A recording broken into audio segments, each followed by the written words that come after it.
ஓம் முருகா சரணம், கந்தா சரணம், கதிர்வேலா சரணம், அறுபடை வீடு கொண்ட முருகப்பெருமானே சரணம் சரணம். இன்று இரவுக்குள் இதை கேள்.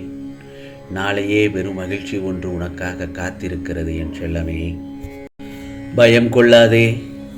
சோர்வு, கவலை, விரக்தி உன்னை ஆக்கிரமித்து கொள்ளாமல் பார்த்துக்கொள். ஏனென்றால் வாழ்க்கையில் ஒவ்வொரு நிமிடமும் பொன் போன்றது. அதை தேவையற்ற எண்ணங்களுக்கு வீணாக்காதே. வாழ்க்கையில் எல்லோருக்கும் சண்டை சச்சரவுகள் இருக்கத்தான் செய்யும்.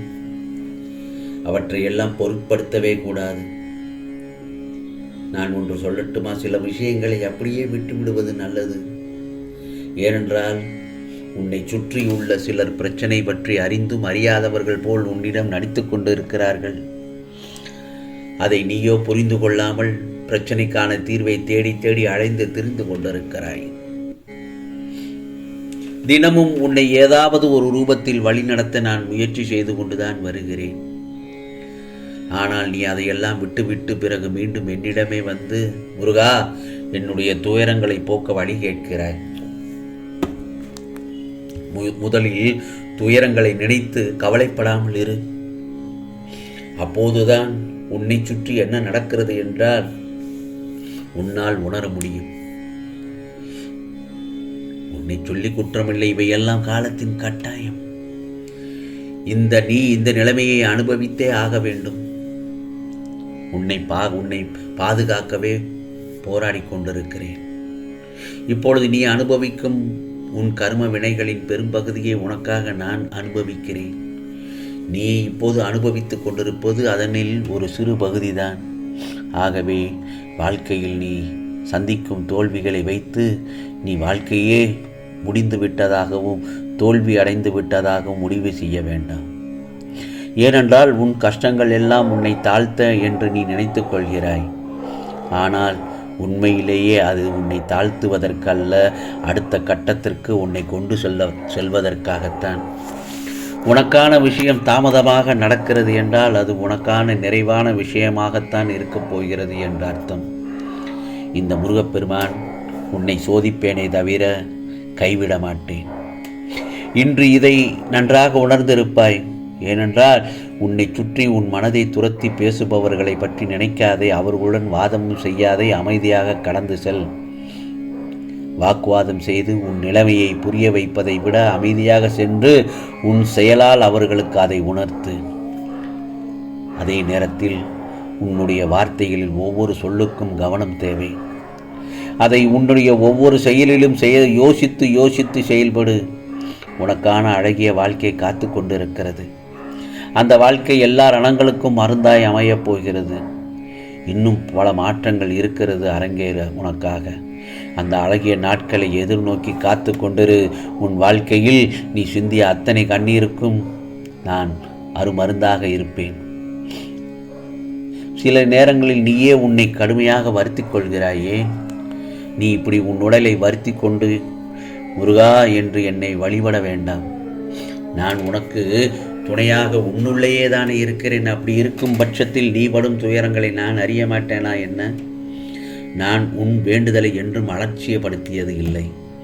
ஆனால் நீ இப்படி உன்னை வருத்தி கொள்வதை என்னால் தாங்கிக் கொள்ள முடியவில்லை. நீ இப்படி வருத்தி தான் உன்னை சூழ்ந்துள்ள துயரங்களை, திரும்பிய திசைகளை எல்லாம், ஏமாற்றம், துரோகம், வஞ்சகம், ஏழ்மை, இன்னும் பல வழிகளும் துயரங்களும் நீங்க வேண்டி நீ முழுமையாக நம்பும் இந்த முருகப்பெருமானை எண்ணி வேண்டிக் கொள்கிறாய். நான் சொல்வது சரிதானே? ஆகவே உன் மனதில் இருப்பதை நான் நன்கு அறிவேன். உன்னை சூழ்ந்துள்ள துயரங்களிலிருந்து தப்பிப்பது எப்படி என யோசித்து தூக்கம் வராமல் தவிக்கிறாய். உன்னை எல்லோரும் அவமானப்படுத்துவது போலவும், கைவிட்டது போலவும், எல்லாமே இருந்தும் எதுவுமே இல்லாதது போலவும், எல்லோரும் இருந்தும் நான் அனாதையாக போலவும் இருந்து இப்போது உணர்ந்து கொண்டிருக்கிறாய். நான் சொல்வது சரிதானே? சங்கடங்களை நினைத்து நம்பிக்கை இழக்கிற காலகட்டத்தில் தான் நீ இப்பொழுது இருக்கிறாய். உன் கர்ம வினைகளின்படி இது உனக்கு உண்மையான சோதனையான காலம்தான். நான் இல்லை என்று கூறவில்லை. ஆனால் உன் கர்ம வினைகளை அழித்து அதை உனக்கு சாதனை காலமாக மாற்றத்தான் இந்த முருகப்பெருமான் இங்கு போராடி கொண்டிருக்கிறேன். என் செல்லப்பிள்ளையை இன்னும் சிறிது நேர காலத்திற்கு சங்கடங்களை சகித்துக்கொள். உன் நம்பிக்கை எனும் சக்தியை ஒன்று திரட்டி உன் துயரங்களை கண்டு அஞ்சாமல் எதிர்த்து நின்று போராடு. இது நீ திடமான சிந்தனையை தக்க வைத்து கொள்ள வேண்டிய காலகட்டம்தான். முருகா முருகா என்று என் நாமத்தை உச்சரித்துக் கொண்டே இரு. எல்லாம் கூடிய விரைவில் நிச்சயமாக மாற்றியமைக்க நான் இருக்கிறேன், கவலைப்படாதே.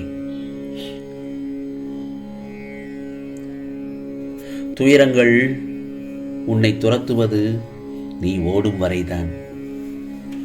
நான் சொல்வது புரிகிறதா? அதே நேரத்தில் ஒரு முறை நீ ஓடின இடத்தில் நின்று பார், அது உன்னை என்ன செய்கிறது என்று. அது உன்னை சீண்டி உன் பக்கம் நெருங்கும் போது நீ ஒரு அடி பின்னால் எடுத்து வை. நான் சொல்வதை சற்று கவனமாக கேள்.